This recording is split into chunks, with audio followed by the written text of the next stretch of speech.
Right, so as I said, so I've been working in the privacy area for a number of years. In particular, I was part of the team at LSE that led the report on the government's proposals for ID cards, so I'll talk a little bit about how that happened. But what is particularly interesting is something that we've noticed in that in the past few years there's been a real change in public attitudes to issues of privacy and then some of the related issues in terms of consent. You will have seen this was last Friday, the secret database of employees, building employees who you basically don't want to hire. That's a particularly interesting case because that was clearly against all forms of the Data Protection Act. You're not supposed to have databases that are kept secret. People should know about it. So that's the kind of the bad case. But that was front page news, I think, in The Guardian and some of the other newspapers. And so something has happened where all of a sudden stories about databases, I mean, effectively it's a story about database containing details about people, suddenly become the kind of thing that becomes a front page news story. That was Friday. On Saturday, the front page of The Guardian revealed police data bank on thousands of protesters. Again, all of a sudden, privacy has become the kind of issue that appears on the front pages of newspapers rather than in the back pages or just in the technology sections. Backlash forces U-turn on sharing of private data. So the government had been proposing to change the law so that different government departments could share data between themselves to improve public services. It was a particularly badly drafted piece of legislation. Huge backlash from civil liberties organisations and also from some of the people who'd initially been encouraging government to do this. So Jack Straw announced last week that actually we perhaps want to come back and think about this and do it properly. Again, it's a major news story.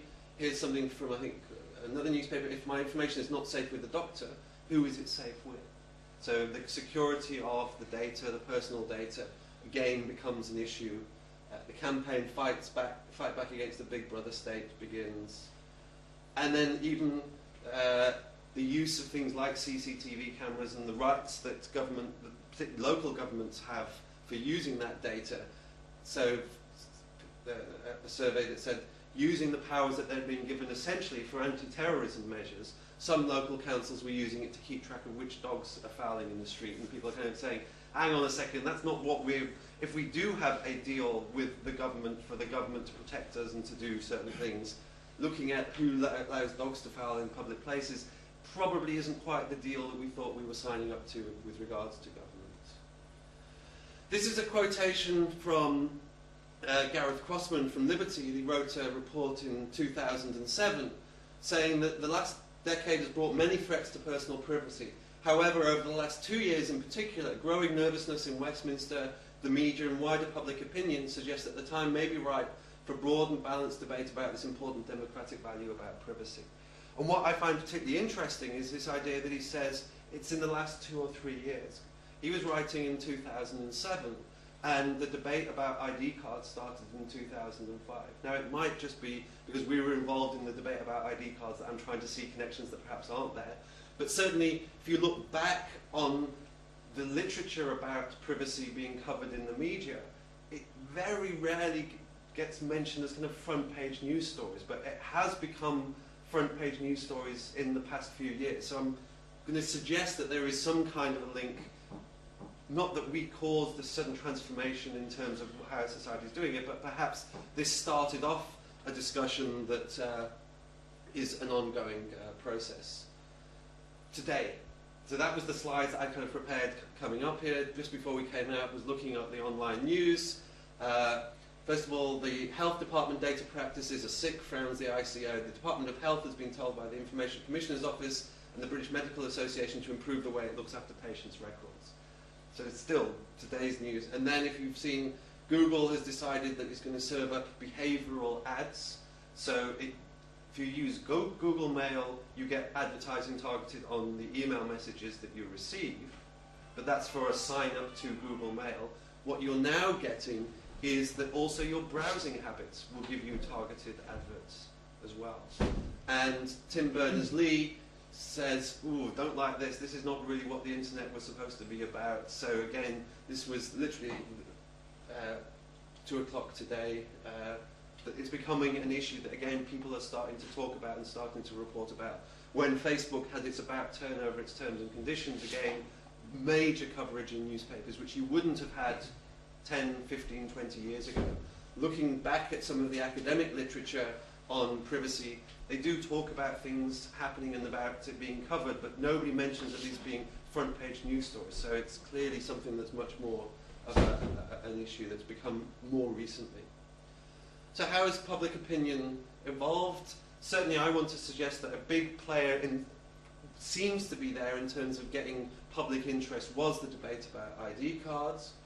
So a little bit of history. In 2005 at the election, the Labour manifesto said we will introduce ID cards including biometric data like fingerprints, backed up by a national register and rolling out initially on a voluntary basis as people renew their passports. Interesting terminology. What do you mean by voluntary when you renew your passports? Most people understood that to be, it's time to renew my passport. Do I want an ID card? Yes, no. What the government decided that meant was, you don't have to have a passport, but if you do want to have a passport, then you also have to have an ID card. Because that was a nice, straightforward way of rolling out the scheme to everybody, because everybody who has a passport over 10 years will have a new passport. So there was a big parliamentary debate about that. So it's based around the National Identity Register, a single centralised database, using biometrics, face and finger, ideally providing online verification so you can use your card in all sorts of places to verify who you are. The database will also have an audit trail of all of those verifications, which is an interesting privacy concern. Private sector will rush to use this because then you can change all of your systems to just use the ID card rather than photocopies of passports and utility bills, etc., etc. And it was going to be self-financing. It was not going to be subsidised by the public sector.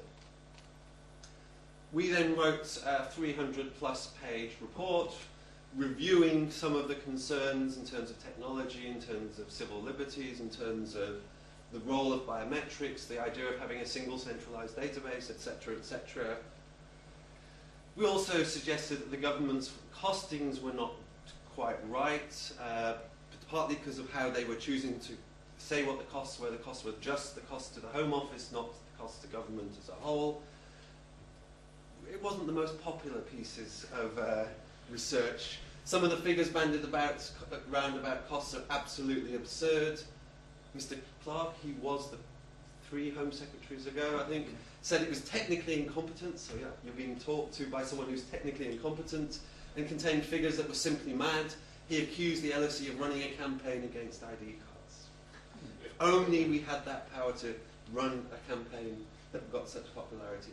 So this was a cartoon that the Times Higher Education special did. We're not quite sure. It looks like Peter Mandelson, but it's kind of, it was meant to be the researchers who had been told by government to not publish their research because it would affect the way that the Home Office was working.